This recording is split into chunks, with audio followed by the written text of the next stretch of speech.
Hello friends, welcome back to my channel. मैं हूं आपकी फ्रेंड वर्षा। फ्रेंड्स, आज की इस वीडियो में हम बीएड एंट्रेंस एग्जाम के 20 डेज सीरीज के बारे में डिस्कस करेंगे। फ्रेंड्स, इस वीडियो को स्टार्ट करने से पहले मैं आपको अभी से बता देना चाहती हूं कि प्लीज़ इस वीडियो को लेके आप जज मत कीजिएगा कि ये बहुत सिंपल है, बहुत ईजी है। क्योंकि फ्रेंड्स, जैसा कि नाम से सजेस्ट हो रहा है 20 डेज रिविजन सीरीज, तो फ्रेंड्स इसके अंदर हम डिस्कस करेंगे ईजी टू हार्ड क्वेश्चंस को। कंटेंट भी हम बोल सकते हैं, जिसमें हम छोटे छोटे पॉइंट्स को डिस्कस करेंगे। हो सकता है फ्रेंड्स ये आपके लिए इजी हो, आपने पहले कभी पढ़ा हुआ हो, लेकिन इस वीडियो को या फिर इन 20 डेज की जो क्लासेस हैं, इसका मेन पर्पस हमारा ये है कि आपको यहाँ पर हम ये सारी चीज़ें इसलिए डिस्कस कर दें कि आपने पहले कभी पढ़ी हो या फिर आप ये सब चीज़ें जानते हो। हमारा पर्पस है सिर्फ उसको रिवीजन कराना, जिससे कि आपको एक आइडिया लग जाए कि हाँ, इससे रिलेटेड भी आपके एग्जाम में पूछा जाता है। और हम 20 डेज के अंदर हर इजी और हर टफ और मॉडरेट हर तरह के कंटेंट को डिस्कस करेंगे। तो हमारा काम है सिर्फ आपको रिवीजन करवाना। हो सकता है आपने पहले कभी पढ़ा हुआ हो ये सारी चीज़ें, लेकिन कई बार ऐसा होता है कि हम उसको एग्जाम टाइम के में हम उसको रिवीजन करना भूल जाते हैं। तो इसके अंदर आपको रिवीजन भी हो जाएगा और इसमें आप ये एनालाइज भी कर पाएंगे कि हाँ, किस किस तरह के क्वेश्चंस भी पूछे जाते हैं। तो चलिए फ्रेंड्स, वीडियो को स्टार्ट करते हैं। लेकिन वीडियो को स्टार्ट करने से पहले प्लीज़ मेरे चैनल को सब्सक्राइब कर लीजिए, और अगर आपने चैनल को सब्सक्राइब नहीं किया है तो सब्सक्राइब कर लिया है तो इस वीडियो को लाइक कीजिए और अपने फ्रेंड्स के साथ शेयर कीजिए। तो चलिए फ्रेंड्स, आज की इस वीडियो को स्टार्ट करते हैं। फ्रेंड्स, सबसे पहले हम यहाँ पर ग्रहों के बारे में बात करेंगे। उसके बाद हम बात करेंगे संशोधन बिल की, कौन कौन से अमेंडमेंट हुए, कब हुए, क्या पर्पस था उनका। फ्रेंड्स, इस वीडियो के अंदर जो हमारा कंटेंट होगा वो मिक्सअप होगा, और आगे भी जो वीडियोस हम बनाएंगे तो हम एक वीडियो में, क्योंकि ये 20 डेज की सीरीज है तो 20 डेज के अंदर हम सारा आपका कोर्स कंप्लीट कराना चाहते हैं, इसलिए मिक्सअप वीडियो होंगी। ऐसा नहीं है कि सिर्फ एक ही हम सब्जेक्ट से या फिर हम एक ही टॉपिक को लेके सारा डिस्कशन करें। ठीक है, तो आज का जो हमने लेवल रखा है वो थोड़ा इजी रखा है। सबसे पहला जो है वो पूछा है, सबसे बड़ा ग्रह कौन सा है। तो फ्रेंड्स, हम सबको पता है जो सबसे बड़ा ग्रह है वो है बृहस्पति, जिसको हम इंग्लिश में जुपिटर भी बोलते हैं। नेक्स्ट है सबसे छोटा ग्रह, जिसको बोलते हैं बुध, और इंग्लिश में बोलते हैं इसको मरकरी। कई बार फ्रेंड्स आपको कंफ्यूजन होती है हिंदी और इंग्लिश में, तो यहाँ पे भी मैंने दोनों को यहाँ पे नोट किया है, जिससे कि आप इजिली पता कर पाएं कि हाँ, ये है और इसको इंग्लिश में ये बोला जाता है। क्योंकि अक्सर मेरे पास इस तरह के क्वेश्चंस आते हैं कि मैम इंग्लिश में आप करवाइए या हिंदी में करवाइए, तो यहाँ पर मैंने दोनों ही चीज़ों को यहाँ पे इंक्लूड किया है। नेक्स्ट है पृथ्वी का उपग्रह। तो फ्रेंड्स, पृथ्वी का उपग्रह कहा जाता है चंद्रमा को, जिसको हम मून बोलते हैं। सूर्य से निकट ग्रह जो है वो है हमारा बुध। ये बहुत क्वेश्चन पूछा जाता है कि सूर्य के सबसे निकट ग्रह कौन सा है, तो ये है हमारा बुध। नेक्स्ट है सूर्य से सबसे दूर स्थित ग्रह कौन सा है। तो फ्रेंड्स, सूर्य से जो सबसे दूर स्थित ग्रह है उसको बोला जाता है वरुण, जो कि हमारा नेपच्यून होता है। नेक्स्ट आता है हमारा क्वेश्चन, सूर्य से सबसे निकट ग्रह कौन सा है। तो फ्रेंड, सूर्य से जो सबसे निकट ग्रह है वो है हमारा शुक्र, और जो सबसे चमकीला ग्रह जिसे कहा जाता है वो है शुक्र। तो फ्रेंड्स, आप ऐसे भी याद कर सकते हैं जो सबसे सूर्य से निकट है। तो फ्रेंड्स, अगर वो सूर्य से निकट है तो उसकी जो पूरे सूरज की जो रोशनी होगी वो पूरी उसके ऊपर जाएगी, तो वो चमकीला भी हो जाएगा। तो यहाँ पे सबसे निकट और सबसे चमकीला ग्रह हमें शुक्र है। नेक्स्ट है सबसे चमकीला तारा। अब यहाँ पे फ्रेंड्स कंफ्यूज मत होएगा, ये यहाँ ग्रह है और यहाँ ये तारा दे रखा है। ठीक है, अगर तारा पूछा जाए तो वो होगा साइरस, जिसको डॉग स्टार भी इंग्लिश में बोला जाता है। तो हो सकता है कई बार हिंदी में भी आपको साइरस न दिया हो, जैसे कि मोस्टली स्टूडेंट्स जो हिंदी का क्वेश्चन चूज करते हैं तो वहाँ पे इंग्लिश में भी वहाँ पे उनको डॉग स्टार दिया हो, और अगर वो हिंदी की तरफ जाके देखें तो वहाँ भी उनको डॉग स्टार दिया हो। तो आप याद रखिए, डॉग स्टार मतलब साइरस, ये सबसे चमकीला तारा है। नेक्स्ट है सबसे अधिक उपग्रह वाला ग्रह कौन सा है। तो फ्रेंड, सबसे अधिक उपग्रह जिसके हैं वो है हमारा बृहस्पति। नेक्स्ट है सबसे भारी ग्रह कौन सा है। तो फ्रेंड्स, सबसे भारी, अब देखिए फ्रेंड्स, इसको याद करने की मैं आपको एक ट्रिक बता दूं। देखो, सबसे अधिक उपग्रह वाला यानी कि इसमें सबसे ज्यादा उपग्रह हैं, और जब सबसे ज्यादा उपग्रह हैं तो वो भारी भी होगा क्योंकि सबका वेट वो ले रहा है। तो यहाँ पे क्या हो गया, सबसे अधिक उपग्रह और भारी वाला कौन सा हो गया, बृहस्पति। तो आप इसको इस तरह से याद कर सकते हैं, ये इजी होगा इस तरह से याद करना। नेक्स्ट है रात्रि में लाल दिखाई देने वाला ग्रह कौन सा है। तो फ्रेंड्स, लाल जो ग्रह दिखाई देता है वो होता है हमारा मार्स। नेक्स्ट है सौरमंडल का सबसे बड़ा उपग्रह कौन सा है। तो फ्रेंड्स, सौरमंडल का जो सबसे बड़ा उपग्रह है वो है ग्रेनीमेड। नेक्स्ट है सौर मंडल का सबसे छोटा उपग्रह कौन सा है? तो फ्रेंड्स ये है डिमोस। ठीक है। नेक्स्ट है नीला ग्रह किसे कहा जाता है? तो ये नीला ग्रह कहा जाता है पृथ्वी को। पृथ्वी को इसलिए कहा जाता है क्योंकि पृथ्वी के ऊपर जो पानी का लेवल है वो बहुत ज्यादा है, पानी बहुत है, इसलिए ये नीला ग्रह इसको कहा जाता है वाटर की वजह से। नेक्स्ट है नेक्स्ट क्वेश्चन है भोर का तारा किसे कहा जाता है? तो फ्रेंड भोर का तारा कहा जाता है शुक्र को।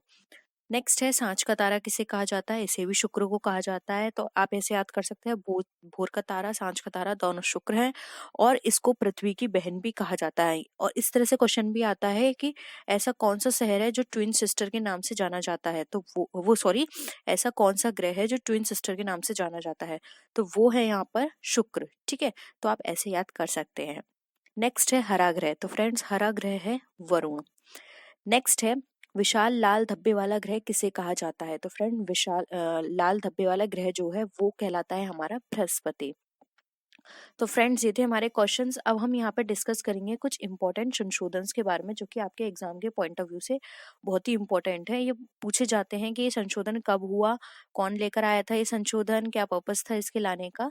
तो हम यहाँ पे डिस्कस करते हैं। फ्रेंड वैसे बहुत सारे संशोधन हुए हैं हमारे कॉन्स्टिट्यूशन के अंदर, लेकिन हम यहाँ पर जो आपके एग्जाम के पॉइंट ऑफ व्यू से इम्पोर्टेंट है सिर्फ हम उन्हीं को डिस्कस करेंगे। और प्लीज आपको ये सब लर्न करने हैं, अभी आपके पास टाइम बहुत है, तो इसलिए अभी मैं आपको ये सारी चीजें करा रही हूँ जिससे कि आपके पास प्रॉपर टाइम हो इन सबको याद करने का।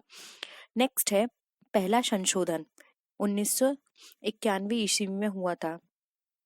तो फ्रेंड्स जो पहला संशोधन है 1951 में हुआ था और इस संशोधन में क्या हुआ था, इसके अंदर 9वीं अनुसूची को शामिल किया गया था, यानी कि 9th अनुसूची को शामिल किया गया था। तो आप शॉर्ट में लिख सकते हैं 9th अनुसूची को शामिल किया गया 1951, जो कि हमारा पहला संशोधन था। तो क्वेश्चन इस दो क्वेश्चन बनते हैं यहाँ से कि पहला संशोधन कब किया गया था? तो वो किया गया था 1951 में।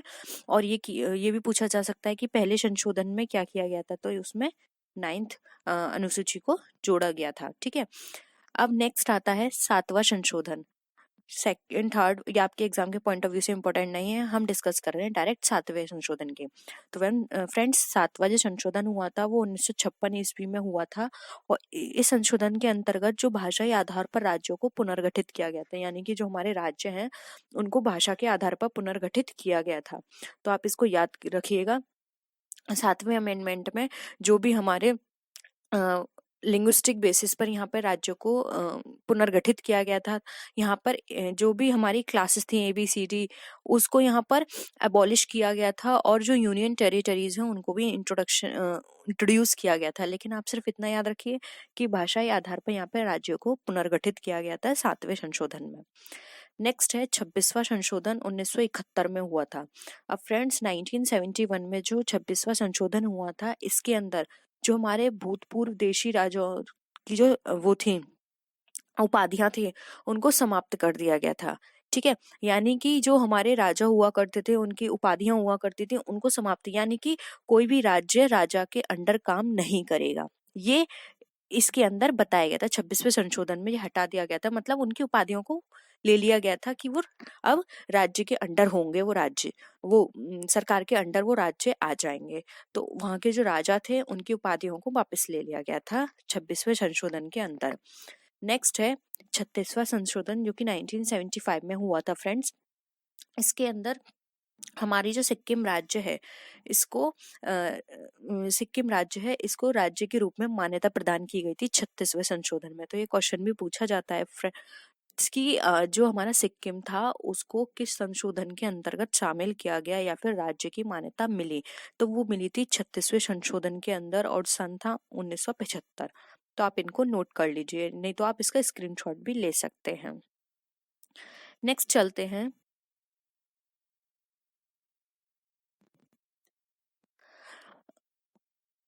यहाँ पर आता है नेक्स्ट हमारा 42वां संशोधन। 42वां संशोधन में क्या हुआ था, ये हमारा 1976 में आया था, यानी कि 1976 में आया था फ्रेंड्स। इसको लघु संशोधन भी लघु संविधान भी कहा जाता है, यानी कि मिनी कॉन्स्टिट्यूशन। ये क्वेश्चन में बहुत आता है फ्रेंड्स। आप ये सोचिए कि ये जो हम डिस्कस कर रहे हैं ये इसमें से आपके 2 से 3 क्वेश्चन 100% आएंगे। ये आपका बहुत पूछा जाता है कि मिनी कॉन्स्टिट्यूशन किसे कहा जाता है, तो ये कहा जाता है अमेंडमेंट 42 को, और ये आया था हमारा 1976 में। अब इसको मिनी कॉन्स्टिट्यूशन क्या क्यों कहा जाता है, तो फ्रेंड्स इसका रीजन है क्योंकि इसके अंदर धर्मनिरपेक्ष, समाजवादी और अखंडता शब्द को जोड़ा गया था, यानी कि इसके अंदर 3 शब्द जोड़े गए थे, इसलिए इसको लघु संविधान या फिर मिनी कॉन्स्टिट्यूशन भी कहा जाता है। इसके साथ ही साथ फ्रेंड्स इसमें अधिकारों को साथ साथ कर्तव्यों की जो व्यवस्था थी, उसके लिए जो नागरिकों के 10 मूल कर्तव्य निश्चित किए गए, यानी कि जो हमारे फंडामेंटल ड्यूटीज होती हैं, कर्तव्य होते हैं, उनको यहाँ पे 10 कर दिया गया था। ठीक है, फंडामेंटल ड्यूटीज को 10 फंडामेंटल ड्यूटीज जो हैं वो यहाँ पे कर दी गई थी। तो इसलिए यहाँ पर इतने सारे चेंजेस हुए और ये बहुत बड़े चेंजेस थे। धर्मनिरपेक्ष, समाजवादी और अखंडता शब्द जोड़ना बहुत बहुत बड़ा चेंज था, इसलिए इसको हम मिनी कॉन्स्टिट्यूशन के नाम से भी जानते हैं। बहुत आता है क्वेश्चन कि मिनी कॉन्स्टिट्यूशन कौन सा है, तो आप याद रखिए 42। Next again it's a very important, ठीक है, 44वां संशोधन बहुत इंपॉर्टेंट है, आप ये 2 कभी मत भूलिएगा, एक 42 और एक 44। और भी आते हैं लेकिन ये 2 हर बार आते हैं और इनसे एक ना एक क्वेश्चन जरूर बनता है। अब हम डिस्कस करते हैं 44वां संशोधन। फ्रेंड्स 44वां संशोधन जो कि हमारा हुआ था 1978 में, इसके अंदर क्या था, जो संपत्ति के मूल अधिकार थे उसको समाप्त कर दिया गया था और संपत्ति को विधिक अधिकार बना दिया गया था, यानी कि संपत्ति किसी का मूल अधिकार ना होकर फिर वो विधिक अधिकार बना दिया गया, और व्यक्ति के जो जीवन और स्वतंत्रता के अधिकार थे उसको आपातकाल में भी स्थगित या सीमित नहीं किया जा सकता, यानी कि किसी भी तरह का हमारे देश में या फिर किसी राज्य में आपातकाल लगाया जाएगा तो वहां पर व्यक्ति के जीवन और उसके स्वतंत्रता के अधिकार को समाप्त नहीं किया जाएगा। जैसा कि हम सब जानते हैं कि आपातकाल में जो हमारे जितने फंडामेंटल राइट्स होते हैं वो सब वहाँ पे खत्म हो जाते हैं, लेकिन जो हमारे जीवन का आधार है या फिर जो हमारे व्यक्ति का जीवन है, उसकी स्वतंत्रता का अधिकार है, ये यहाँ पे समाप्त नहीं होता है। ठीक है, तो ये चेंजेस संशोधन किया गया था हमारा 44वां संशोधन अधिनियम में। नेक्स्ट हम बात करते हैं 52वां संशोधन अधिनियम। फ्रेंड्स 52वां again it's a very important. इसमें फ्रेंड्स हमने सिर्फ वही आपको डिस्कस करेंगे हम जो कि आपके एग्जाम के पॉइंट ऑफ व्यू से इम्पोर्टेंट है। फ्रेंड्स 52वां संशोधन अधिनियम के अंतर्गत यहाँ ये हमारा 1985 ईस्वी में आया था, ये भी याद रखिए, और इसके अंदर 10वीं अनुसूची को जोड़ा गया। फ्रेंड्स 9th अनुसूची की बात हमने कहाँ की थी, ये हमने बात की थी पहले संशोधन में जो कि अभी हमने ऊपर डिस्कस करी है। अब इसके बाद अगेन एक और अनुसूची को जोड़ा गया जो कि हमारी 10वीं अनुसूची थी, और ये जोड़ा गया था 52वें संशोधन अधिनियम में, 1985 था। फ्रेंड्स इसके अंदर ये बताया गया कि जो भी राजनीतिक दल बदलू होंगे उन पे कानूनी रोक की चेष्टा की गई, यानी कि कोई भी राजनीतिक दल किसी भी पार्टी में है लेकिन वो अपना दल बदल लेता है, दूसरी पार्टी में चला जाता है, तो इसको रोकने की चेष्टा की गई थी इसके अंदर, जो कि पूरी तरह से सफल नहीं हो पाई। ठीक है, नेक्स्ट है 61वां संशोधन 1989 ईस्वी में। इसके अंदर फ्रेंड जो हमारे मत करने का अधिकार है उसकी आयु 21 वर्ष से घटाकर 28 वर्ष कर दी गई, यानी कि पहले जो हम वोट देते थे वो हम 21 साल के होने पर देते थे, लेकिन यहाँ पर हमारी एज को कम कर दिया गया और ये कहा गया कि कोई भी व्यक्ति, महिला हो या पुरुष हो, अगर वो 18 साल का होता है तो उसको मत देने का अधिकार होगा। तो ये संशोधन किया गया था हमारे 61वें संशोधन अधिनियम में। नेक्स्ट आता है 73वां संशोधन, ये आया था 1992 में। फ्रेंड्स इसके अंदर ये चेंज किया गया था कि जो भी हमारा भाग 9 है, यानी कि पार्ट, फ्रेंड्स हम इंपॉर्टेंट पार्ट्स एंड अनुसूचियां अगर आप चाहते हैं उससे भी आपके एग्जाम में क्वेश्चंस पूछे जाते हैं, अगर आप चाहते हैं कि हम उसको भी डिस्कस करें 20 डेज क्लास में तो आप जरूर नीचे कमेंट सेक्शन में बताइएगा। और अगर आपके पास कोई टॉपिक है जो कि आप कवर करवाना चाहते हैं तो प्लीज उसको नीचे मेंशन कीजिएगा, क्योंकि हो सकता है कि आपके उसमें कोई भी क्वेरी हो या फिर आपको कोई डाउट हो और वो हम यहाँ डिस्कस करें तो आपके साथ साथ जो आपके अदर फ्रेंड्स हैं उनको भी हेल्प मिल जाए। तो आप नीचे कमेंट सेक्शन में जरूर बताइएगा कि आप कौन सा टॉपिक कवर करवाना चाहते हैं। ठीक है, इसके अंदर फ्रेंड्स जो हमारे पार्ट होते हैं उसको डिस्कस किया गया, यानी कि यहाँ पे इंक्लूड किया गया भाग 9 और एक और अनुसूची जो कि 11वीं अनुसूची। अब देखिए फ्रेंड्स 52 में क्या था, 10वीं अनुसूची थी, अब 11वीं अनुसूची किसमें जोड़ी गई, 73वें संशोधन में 11वीं अनुसूची को जोड़ा गया। और साथ ही साथ फ्रेंड जो पंचायती राज व्यवस्था है उसको संवैधानिक दर्जा दिया गया, यानी कि ये कहा गया कि पंचायती राज व्यवस्था होनी चाहिए। इसका संवैधानिक दर्जा भी इसको 73वां संशोधन अधिनियम में मिला। तो फ्रेंड्स, आई होप यहाँ तक आपको सारी चीजें क्लियर हो रही होंगी। फिर भी अगर आपको डाउट लगता है तो आप नीचे जरूर बताइएगा। नेक्स्ट है 74वां संशोधन अधिनियम। फ्रेंड्स, 74वां संशोधन अधिनियम के आया था हमारा 1993 ईस्वी में, और इसके अंदर भाग 9 का यानी कि 9 और सबसेक्शन ए आप बोल सकते हैं इंग्लिश में, और एक नई 12वीं अनुसूची, यानी कि यहाँ पे 11वीं अनुसूची, अब 12वीं अनुसूची को भी यहाँ जोड़ा गया। यानी टोटल अनुसूची कितनी हो गई अब तक हमारी? 12। और शहरी क्षेत्र की जो राज्य स्थानीय स्वशासन संस्थाओं को संवैधानिक दर्जा दिया गया। फ्रेंड्स, इतना इंपॉर्टेंट नहीं है, आपसे ये पूछा जाएगा कि कौन सी अनुसूची कब जोड़ी गई, और साथ में ये भी क्वेश्चन पूछा जाता है कि करेंटली हमारे कॉन्स्टिट्यूशन के अंदर टोटल पार्ट कितने हैं, या फिर टोटल हमारे अनुसूचियां कितनी हैं, या फिर हमारे फंडामेंटल राइट कितने हैं, फंडामेंटल ड्यूटीज कितनी हैं, ये कहाँ कहाँ से ली गई हैं। तो इन सबको भी हम डिस्कस करेंगे, ठीक है। तो यहाँ पर हमारी 74वें संशोधन में फ्रेंड्स क्या हुआ, यहाँ पे हमारी 12वीं अनुसूची को जोड़ दिया गया और भाग 9 का को भी जोड़ा गया।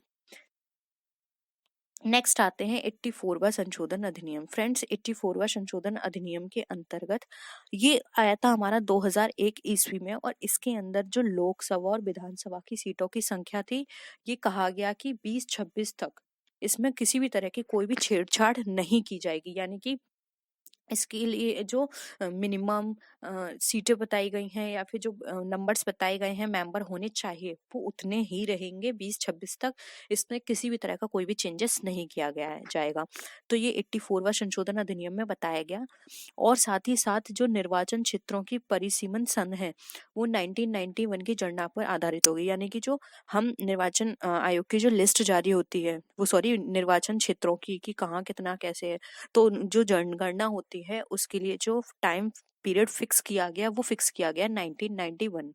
यानी इसके बेसिस पर जनगणना हमारी की जाएगी, ठीक है। तो फ्रेंड्स, आई होप क्लियर होगा। नेक्स्ट है 85वां संशोधन, जो कि हमारा 2001 में ही आया था। इसके अंदर फ्रेंड जो सरकारी नौकरियां थी, उसमें अनुसूचित जाति और अनुसूचित जनजाति के कर्मचारियों के पदोत्तर में आरक्षण का मार्ग प्रशस्त किया गया। यानी कि जो भी अनुसूचित जाति और अनुसूचित जनजाति के लोग हैं, उनके लिए नौकरी में आरक्षण का प्रावधान किया गया 85वें संशोधन अधिनियम के अंतर्गत, जो कि 2001 ईस्वी में आया था, ठीक है। नेक्स्ट है 91वां संशोधन अधिनियम। फ्रेंड्स, 91वां संशोधन अधिनियम ये 2003 ईस्वी में आया था, और इसके अंदर जो दल बदलू विरोधी कानून था, उसमें संशोधन किया गया। यानी कि जो अभी हमने ऊपर डिस्कस किया था, उसमें यहाँ पे जो कि विरोधी कानून था, उसमें संशोधन चेंजेस किए गए थे। इसके अतिरिक्त जो विधायक प्रावधान किया गया था कि केंद्र व राज्य सरकार अपने अपने मंत्री परिषद में मंत्रियों की संख्या लोकसभा तथा विधानसभा की सीटों के 15% से ज्यादा नहीं कर सकती। यानी कि जो भी विधायक होंगे, वो लोकसभा और राज्यसभा में जितने मेंबर्स फिक्स हैं, उनसे 15% ज्यादा उनके मंत्री परिषद में या केंद्र के अंदर उनके मंत्रियों की संख्या नहीं होनी चाहिए, ये इसमें बताया गया था। तो ये पूछा जा सकता है कितने परसेंट, तो वो हो गया हमारा 15%, ठीक है। नेक्स्ट आता है, it's a very important, again यहाँ पे पूछा जाता है कि कौन कौन सी भाषाओं को जोड़ा गया था। याद रखिएगा, 92वां संशोधन अधिनियम ये आया था हमारा 2003 में। इसमें फ्रेंड्स 8वीं जो अनुसूची है, फ्रेंड्स देखिए, अब आपको एक क्वेश्चन यही क्लियर हो गया। एक क्वेश्चन ये पूछा जाता है, जो हमारी 8th अनुसूची है वो किससे रिलेटेड है, ठीक है। तो वो हमारी लैंग्वेज से रिलेटेड है। अब यहाँ तो सिर्फ ये 4 लैंग्वेज दी हुई हैं, लेकिन हमारी टोटल जो लैंग्वेज हैं वो सारी यहाँ पे 8th अनुसूची में डिस्कस की गई हैं। तो हम उसको भी डिस्कस करेंगे अपनी नेक्स्ट क्लास में। तो जो 8वीं अनुसूची में जो हमारी लैंग्वेज डिस्कस की गई है, उसके अंदर ये 4 लैंग्वेज को और जोड़ा गया था इसके अंदर, जिसमें थी हमारी मैथिली, डोगरी, बोडो और संथाली। ये 4 लैंग्वेज याद रखिए। ये किसके अंदर चेंजेस आए, ये आए थे 92वें संशोधन अधिनियम 2003 के अंतर्गत, ठीक है। नेक्स्ट आते हैं 94वां संशोधन अधिनियम। फ्रेंड्स, 94वां जो संशोधन अधिनियम हुआ था, ये 2006 ईस्वी में हुआ था, और इसके अंदर ये कहा गया था कि जो भी जनजातीय लोगों के कल्याण के उद्देश्य से अनुच्छेद है, यानी कि जनजाति के कल्याण के उद्देश्य से जो अनुच्छेद बनाया गया था हमारा 164, इसके अंतर्गत झारखंड और छत्तीसगढ़ राज्य को अलग कर दिया गया और मतलब इनको राज्य का दर्जा दिया गया और साथ ही साथ फ्रेंड्स जो जनजातीय मंत्री बनाने का प्रावधान किया गया। ठीक है, इसके अंदर तो ये भी पूछा जा सकता है झारखंड और छत्तीसगढ़ राज्य को कब शामिल किया गया, तो ये 94वें संशोधन अधिनियम 2006 के अंतर्गत किया गया था। आई होप यहाँ पे आपको सारी चीजें क्लियर हो रही होंगी। बस कुछ ही और बचे हैं या सारे आपके एग्जाम के पॉइंट ऑफ व्यू से इम्पोर्टेंट है, इसको जल्दी से हम डिस्कस कर लेते हैं। नेक्स्ट है 95वां संशोधन अधिनियम 2010 ईस्वी में आया। इसके अंतर्गत फ्रेंड जो भी हमारी अनुसूचित जाति जनजाति थी उनके लिए जो आरक्षण की अवधि थी वो लोकसभा और राज्यसभा के लिए 60 वर्ष से बढ़ाकर 70 वर्ष कर दी गई। यानी कि जो भी हमारे अनुसूचित जाति और जनजाति के लोग होंगे उनकी जो आरक्षण अवधि होगी वो 60 से बढ़ाकर 70 वर्ष कर दी गई। यानी कि हम अगर शॉर्ट बोले तो इसको 10 साल के लिए बढ़ा दिया गया। पहले 60 वर्ष थी, उसके बाद इसको 70 वर्ष कर दिया गया। ठीक है, आई होप क्लियर होगा। नेक्स्ट आते हैं 96वां संशोधन अधिनियम। फ्रेंड्स जो 96वां संशोधन अधिनियम था वो आया हमारा 2011 ईस्वी में और इसके अंदर, एक मिनट फ्रेंड्स मैं इसको क्लीन कर दूं। देखिए 96वां जो 2011 में जो आया था हमारा संशोधन, इसके अंदर जो उड़िया भाषा को ओडिया में परिवर्तित किया गया। यानी कि वो लिखने का चेंज हो गया। उड़िया भाषा को हमने ओडिया भाषा में यहाँ पे परिवर्तित कर दिया था। तो ये आया था हमारा 96वां संशोधन अधिनियम में। और फ्रेंड्स अगर इसमें उड़िया भाषा और ओडिया भाषा में अगर बोलने में या लिखने में भी डिफरेंस हो तो प्लीज आप मुझे जरूर बताइएगा, क्योंकि इसका मुझे आइडिया नहीं है। शायद उड़िया भाषा और जो ओडिया भाषा है हो सकता है इसमें लिखना या बोलने में थोड़ा डिफरेंस हो, इसके लिए मैं श्योर नहीं हूँ। तो अगर आपको पता है कि उड़िया भाषा और उड़िया भाषा में थोड़ा बहुत डिफरेंस है तो आप मुझे जरूर बताइएगा नीचे, क्योंकि फ्रेंड्स अगर आपको इसकी नॉलेज है तो आप उसको शेयर कीजिए, जिससे मुझे भी नॉलेज मिलेगी और अदर फ्रेंड्स को भी नॉलेज मिलेगी। ठीक है, तो आप बताइएगा। नेक्स्ट है 97वां संशोधन अधिनियम जो कि 2012 में आया। इसके अंतर्गत फ्रेंड जो अनुच्छेद 19 था उसका सबसेक्शन ए का सबसेक्शन सी, इसमें सहकारी समितियां शब्द को जोड़ा गया था। ठीक है, 19 का ए का सबसेक्शन सी में सहकारी समितियों को जोड़ा गया था। तो ये था हमारा 97वां संशोधन अधिनियम। नेक्स्ट है 98वां संशोधन अधिनियम। फ्रेंड्स 98वां जो संशोधन अधिनियम था 2013 में आया। इसके अंदर हैदराबाद और कर्नाटक क्षेत्र को विकसित करने के लिए कर्नाटक के जो राज्यपाल थे उनको अतिरिक्त शक्तियां प्रदान की गई। यानी कि उसका डेवलपमेंट करने के लिए जो वहाँ के राज्यपाल थे उनको उनकी जो शक्तियां थी उनको और बढ़ा दिया गया। तो ये चेंज किया गया था 98वें संशोधन अधिनियम में, जो कि 2013 के अंतर्गत हुआ था। नेक्स्ट है हमारा 99वां संशोधन अधिनियम जो कि हमारे 2014 में हुआ था। इसके अंतर्गत फ्रेंड जो राष्ट्रीय न्यायिक नियुक्ति आयोग का गठन ये हमारा किया गया था। यानी कि जो राष्ट्रीय न्यायिक नियुक्ति आयोग है उसका गठन किया गया था 99वें संशोधन अधिनियम 2014 में। नेक्स्ट है 100वां संशोधन 2015 में जो आया था। उसके अंदर जो भारत और बांग्लादेश के बीच का सीमा समझौता है 1974 उसको लागू कर दिया गया था। ठीक है, नेक्स्ट है, ये तो आपको अभी करंट है इतना, तो आप इसको तो आपको याद ही होगा। 2016 में हमारा जीएसटी आया था। तो 101 संशोधन 2016 के अंतर्गत जो हमारी जीएसटी है उसको लागू करने का प्रावधान किया गया। तो ये भी इम्पोर्टेंट है। तो ये थे टोटल जो भी हमारे कॉन्स्टिट्यूशन के अंदर अमेंडमेंट हुए उसके बारे में वीडियो। आई होप आपको पसंद आया होगा, और अगर वीडियो ये पसंद आई तो प्लीज़ इस वीडियो को अपने फ्रेंड्स के साथ शेयर कीजिए, वीडियो को लाइक कीजिए, और अगर अभी तक चैनल सब्सक्राइब नहीं किया है तो प्लीज़ उसे भी कर लीजिए। और अगर आपको वीडियो पसंद आए तो प्लीज़ कमेंट सेक्शन में बताइएगा, इससे मुझे मोटिवेशन मिलेगा आगे इसी तरह की और वीडियो बनाने का। और जो हमारी नेक्स्ट वीडियो होगी वो भी बहुत ही इंपॉर्टेंट टॉपिक पे होगी, तो प्लीज़ उसको भी ज़रूर देखिएगा। और हमने जो मॉक टेस्ट प्रिपेयर करे हैं आप उनको भी सॉल्व कीजिए, इससे आपकी डेली प्रैक्टिस भी बनी रहेगी। तो फ्रेंड्स इस वीडियो को हम यहीं फिनिश करते हैं। नेक्स्ट वीडियो में हम फिर मिलते हैं और विच वीडियोस के साथ। तब तक के लिए बाय बाय।